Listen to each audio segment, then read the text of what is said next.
Herkese merhaba arkadaşlar, kanalıma hoş geldiniz. Yepyeni bir video ile karşınızdayım. Arkadaşlar, bugünkü videomuzda Türkiye'nin ünlü oyuncusu Akın Akınözü'den yepyeni görüntüler geldi. Akın Akınözü'nün çekildiği Veliaht dizisinin kamera arkasından olan muhteşem görüntülerini sizler için YouTube kanalımda video halinde sunuyorum. Umarım beğenirsiniz.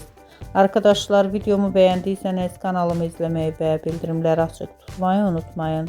Şimdilik benden bu kadar olsun. Yeni videomuzda görüşmek üzere. Hoşça kalın.